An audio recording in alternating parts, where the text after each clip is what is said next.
Good evening and welcome. You're watching Trending Tonight with me, Sanket Upadhyay. It's an important story and a discussion that we are having at this moment because what India has done, it has done for the first time in the history of this country. We have actually hit into or dug into our fuel reserves. So every country has some crude oil reserves which it uses for a rainy day for contingency. India has decided to use that. It's very important to understand the reason why this has been done and what are the strategic and economic implications of doing what we have done. How much will we achieve or what we will achieve by this exercise? Let's first try to understand what has been done. So it's an unprecedented move to steady the fuel prices. Let's quickly go full frame to those graphics so that you can understand. What has happened is that for the first time, the government is going to release crude oil from emergency reserves. This move is to release 5 million barrels of oil, which is expected to steady the fuel prices in India. The move is also expected to reduce pressure to buy from the oil cartel of the OPEC, that is the oil producing nations. Government also says that India is concerned at the oil supply being artificially adjusted below the demand by the oil cartel so that the price always remains high. And that is going to be is proving to be a huge issue around the world. India is not the only country. The move actually is in coordination with similar moves by the United States, China, Japan, Korea, the United Kingdom. The world's biggest consumers have joined hands in doing what India has done. India did it for the first time. Now, as we said, this is a coordinated move by the biggest fuel consumers. President Joe Biden says that he has ordered release of 50 million barrels of oil from the US strategic reserves. He says that there is a coordinated attempt with other countries to tamp down soaring fuel prices. He says we've been working with countries across the world to address the lack of supply. Parallel release by China, India, Japan, Korea and the United Kingdom, suggesting what India and the US has done, the rest of the countries mentioned here may also do. Now, what impact will this have? Will this mean that the prices will come down? Will this mean that we've been able to soothe or relax the increase in the price to a great degree? Well, let's listen into what the US has to say, US Emergency Reserve Oil. In fact, there is an agency which feels that it would have only a short impact. This is information from the US Energy Information Administration. They say that the move would likely have only a short-lived impact on oil markets. Other dynamics in the market would overtake any decrease in prices. Move could push gasoline prices down by 5 cents, of course we're talking about the United States, to 10 cents per gallon for a very short period of time. Just to give you an idea, 5 million barrels in the Indian context means our consumption of fuel of only one day. We're not going to use all of it, all of our reserves in one day. It will be staggered to control the prices. But that's the impact. You can't sustain digging into your reserves and artificially managing those prices for a very long time. So it's not a long-term exercise, but still a very big statement to have made. Now, let's also tell you what Indian Oil says. Indian Oil says move will help reduce demand in international crude oil prices. Sources say that the Indian Oil feels decision will help ease pressure on the quantum of crude oil stock. India needs to meet domestic consumption. Despite repeated requests, OPEC has not increased crude oil outputs. The move is expected to help reduce overall demand in international crude oil prices.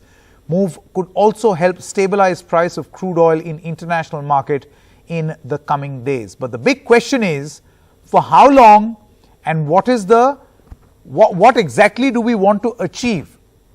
We won't be able to sustain a low price for a very long time. But yes, one thing India will definitely be able to do, along with other countries across the world, the ones that we've named right here, you've got the United States, China, Japan, Korea and the UK, is that we'll be able to send out a strong global message to the oil producing nations. Let's discuss this and understand the implications of what has happened. Rajat Sethi is an economist and a political analyst. Views lean towards the government. Thank you very much. Professor Gaurav Vallabh, spokesperson of the Congress Party, is with us. Manoj Joshi, Distinguished Fellow, Observer Research Foundation, is with us. Manju Seth, former diplomat, and Professor Santosh Mehrotra. Thank you very much, all of you all. It's an important discussion. I would like to start with you, Manoj Joshi. What do you look at? How do you look at this? This move. It's unprecedented. It has never happened in the history of the country. What do we hope to achieve by this move?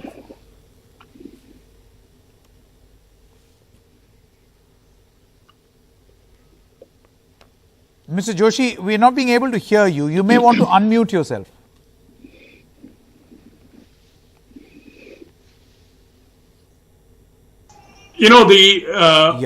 Thank you. I have done so. Yeah. And I think we have to understand that the Indian Strategic Petroleum Reserve is relatively new and it's relatively small. Meaning compared to China, which has a 400 million barrel reserve, United States, which has a 602, currently they have 602 million barrels in their reserve. So our reserve is just about 37 million barrels. So yes, for us, it's a very new measure, but as you know, for political reasons, we have already earlier cut petrol prices in this country. What this move will do is in cooperation with other governments. Now the question is, how much oil will the United States release? How much will the Chinese release? And they're going to release in big numbers. The US plans to release 50 million barrels. We are planning 5 million barrels. China, 40 million barrels. So what I'm saying is those are big numbers, but yet I think the point you made earlier, that is this going to make an impact or not? Those are larger dynamics. There are larger dynamics because after all, this is a move which very clearly has been led by the United States. Because in the United States, the price of gasoline at the petrol pump has doubled. And Biden is very, very conscious of that. And the United States is facing a lot of inflationary pressures. And for that reason, the United States took the leadership. And as you know, that during the Xi Jinping Biden summit, Biden raised this issue with Xi Jinping and got his agreement that the Chinese would also release a certain amount of petroleum from their reserve. So I think when it comes to the consequences of this, because I think this is a very new move, very unique move, how it plays out, it's pretty complex because we are dealing with the OPEC, which is creating its own set of problems, which obviously, for various reasons, wants to keep the prices high. And the other countries, the countries that you say have reacted, want to keep them under control. They don't want them low, but they want to keep them under control. Manju said, do you feel that this then, when we fully know and assess that this is going to be a short-term gain for all the countries, is this then an international attempt at putting pressure on the OPEC? That look, this oil cartelization, global leaders or oil consumers are going to join hands and build pressure. Absolutely, because I think this is the first time that a kind of informal global alliance of consumers has come up against the OPEC. There have been individual efforts in the past to try and convince them, and in the past when the prices had been going up. And everybody was, working in their sort of individual capacity. But I think this is for the first time that the countries are coordinating their efforts. And the US is, of course, leading it. But at the same time, everybody is affected. All consumers are affected. And we as big, one of the, these 5 countries are amongst the biggest consumers. And we are definitely affected by these, by the sort of so-called cartelization and their pressure tactics of deciding that they would cut down on fuel supplies, on production of oil, and they are trying to put pressure and keep prices high, so that if they increase production, then prices would obviously come down. So it's a question, of course, supply and demand. But at the same time, it is important that countries, that they understand that, the consumer or the consuming countries are also able to exert some kind of pressure, get together. And that's the only way, I think, in such cases where concerted action, putting pressure on them, even though it is going to be short term, because the supplies are not so huge, the emergency reserves are not so huge, but we have to, I think, work together to be able to control prices, because these have kind of domino effects on the inflation rates in every country, and in general on the well-being, and especially post-COVID, economies are all affected. And I think this is an important first move that we have taken. I think I feel it's a good thing that India has been is part of this, because we are also very affected by the huge oil prices. Okay, before I come to you, Rajat Sethi and Professor Vallabh, Professor Mehrotra, see, what do we hope to achieve, or what do we want to do is going to be very, very significant. Of course, one is that this will be a huge international bloc putting pressure on what we are calling the oil cartels, right? The other is, look at Biden. He says the US wants to bring down prices for consumers because, as Mr. Joshi pointed out, there has been a massive escalation in prices for the end user. Professor Mehrotra, what should India's strategy be? Should you reduce imports and dig into your own reserves and thus maintain the same price, which the Indian oil hopes? Or do you continue importing and then also dig into your reserves and pass on some of that benefit to the consumers, thus bringing down the price? What should the focus be? Well, the government obviously is responding to an international trend, and therefore joining hands with mostly with friends in this case, 4 or 5 other countries, in the national interest. So it's a good move. I take this to be a good move.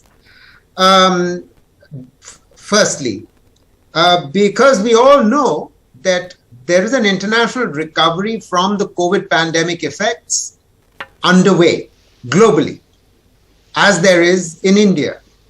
So we don't want international oil prices to be rising to such levels that this global recovery is undermined in the way that previous panelists have already pointed out, by leading, pushing up inflation. So yes, of course, we could continue to import, as we will. Look, oil prices have been double of what they are currently at about $77 or $80 or so. And we used to import. So I don't think, and we have massive foreign exchange reserves, so that's not an issue. Our exports are also rising. So I don't think that's an issue. We can always be able to refill those reserves over a period of time. But this is trying to send a message to OPEC: don't undermine the international global recovery. Yeah, but honestly, my only point is, Professor Mehrotra, for how long? Because, we all know, as you have the United States agencies themselves saying that this effort that has been taken, the US Energy Information Administration says, is going to have a short impact. If the idea is to build pressure on the OPEC, how long can the global community continue to do this? Not for long. You're absolutely right. Not for long.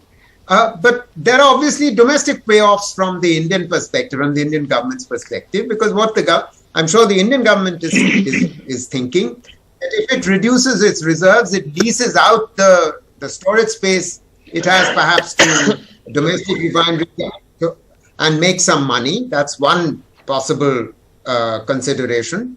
And above all, releasing more fuel into the domestic market clearly would enable the government of India to reduce prices, because we know that there are elections around the corner and there is a political motive there. And reducing fuel prices in India will be anti-inflationary. It will be a very good thing because as it is, the government has been acting counter-cyclically, unlike what most macroeconomists would suggest to the government, but the government is still insistent, stubbornly going on raising prices at a time when poverty is increasing and prices are rising. So it's a good. It will presage another reversal in fuel prices. Okay. So there are domestic considerations in addition to international ones. Okay. Professor Gaurav Vallabh, as a member of the principal opposition party, how do you look at this decision? Sanket, I would like to start with a coincidence that this government always have a focus on contingency reserve. Whether the households contingency reserve they took away in the form of demonetization, Reserve Bank contingency reserve, 1.75 lakh crore they do, and now the oil contingency reserve. Anyhow, but I had two technical points, Sanket. Point number one, the indigenous crude oil production of our country was 23.4% in the year 12, 13, 14 of our total consumption. Today, our indigenous crude oil production reduced to 15%. Why? Because the exploration and production budget of ONGC, which constitutes 68% of our crude oil production, got reduced from 11,687 crore in 2014 to 4,330 crore in FY20. This is point number one. Point number two, I would like to ask that a strategic storage reserve, we had a capacity of around 5 crore barrels. And this is what strategic storage reserves we had constructed in the year 2011, 12, 13 and 14. Right now we are using 10% of that. My question is that in last 7 years, had we increased the capacity of these strategic storage reserves which we had constructed? The answer is no. We had not done anything. We had not increased our indigenous crude oil production. We had not increased our strategic storage reserves also. And as a result, whatever is the strategic storage reserves we were having, which were constructed at Mangalore and Udupi and some at Vizag, we had at 3 locations, the same reserves we are having. So that is the problem. The problem is here that we had a plan, the UPA 2 government had a plan to increase these strategic storage reserves to around 15 to 20 crore gallons. But right now it is at the same level at 5 crore gallons. That is the problem. Otherwise, as a member of the opposition party, I will say that by using that, if we can give relief to the final consumer, it is good for the economy. No, that's the point. That's the point. Yeah. What happens with this strategic release or digging into the reserves? Do you reduce imports and thus use your reserves and thus maintain the prices, which will mean no benefit to the consumer? Or do you continue importing and use this also and bring down the price? Sanket, only one thing can happen. Sanket, we had not increased our indigenous crude oil production in last 7 years. In fact, it got reduced in comparison to our consumption, which was 24% in year 2012, 13, 14, which is right now at 15% level. Because we had not invested in exploration and production of our indigenous crude oil production. Let me give Mr. Rajat Sethi the opportunity to first of all answer to what Professor Vallabh said, and then of course your own view of how you look at this this development. Rajat Sethi. Well, Sanket, I wanted to correct Professor Vallabh here. It was in sequence to what happened in the 90s, earlier in the Gulf War and then in the 91 economic crisis, that in 1998 it was Atal Bihari Vajpayee who first made a statement that India needs to have its strategic reserves, and a new public sector PSU was created in order to have caverns where you store these strategic reserves. And it was only took another 20 years in 2017-18's budget speech. It was late Shri Arun Jaitley ji who made commitments to expand the storage capacity, and 2 more sites were included in that strategic reserves. Now we all understand that there is an unprecedented pressure, global inflationary pressure, which the West and the global consumers of oil and petroleum products are facing right now. And it's an effort where all these major consuming countries have come together. Remember, India was also feeling the pressure of these abrupt increase in oil, primarily because post COVID, in the recovery phase, these OPEC plus countries did not increase the production commensurate to the way demand was skyrocketing. This was the reason why India was fighting a unilateral battle. It went to Saudi Arabia just a few months back to request for price reduction. But then Saudi clearly said that you can dip into your strategic reserves, and they refused to consider India's request. And India, as a retributive measure, had to cut down imports from Saudi Arabia by 1/4. This was so there to this day there was a build-up that India was fighting a unilateral war with all of these OPEC plus countries in order to reduce the pressure on the prices. It is only now that when the global inflationary pressures are predominant that the Western countries and China and Japan and other countries are also started to feel the pressure and step in and give a strong signal. And remember, these are some of the most powerful countries in the world. When they give out a signal, OPEC Plus has to listen. So we can expect something to happen in the near future. Okay. Manoj Joshi, quickly coming back, if this is the world coming together to very strategically put pressure as a block on the OPEC, my very simple question to you is, in your wisdom, can this work? I think it can work for the simple reason, I'm saying if you look at the countries that we are talking about, China, India, South Korea, Japan, UK, and the United States. Of these, United States is a major producer of oil. And the United States production has been down currently. And my view is that if the US, for absolutely domestic reasons, steps up its production, and it is stepping up its production, you could have the OPEC on the back foot. Because the US is really an extremely important element here as an oil producer, not as a military power, as an economic power, but as an oil producer. And I think what the IEA is also saying is that for the rest of the year 2022, the prices will provide a strong incentive to boost the activity of the US operators. So I think that the US has, as I said, Biden had taken the move to initiate this process. And I think the US industry could definitely provide the rescue.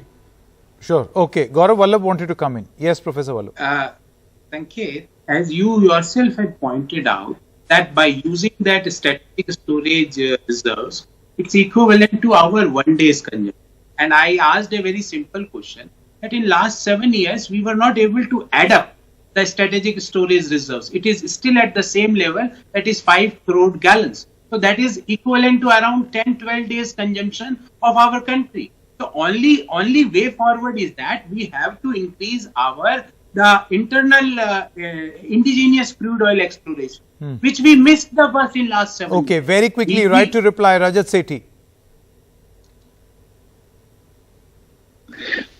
Well, I don't agree with Professor Vallabh here. I think the various PSUs have been on an acquisition spree, even outside country, not within the country itself. I know that there were new reserves even found out on the Indo-Myanmar border. There were 7 oil wells which are currently in the phase of not just exploration but also at advanced stages of setting up refineries there. So a lot of things are happening on the ground. It's just that we need to do proper research to understand where all it is happening. Okay, thank you very much, all of you all. I've run out of time, but this is a significant move. Globally, an attempt being made by countries like the US, UK, India, China, Japan, Korea to try and build pressure. The big question is, will it work? Good night and goodbye.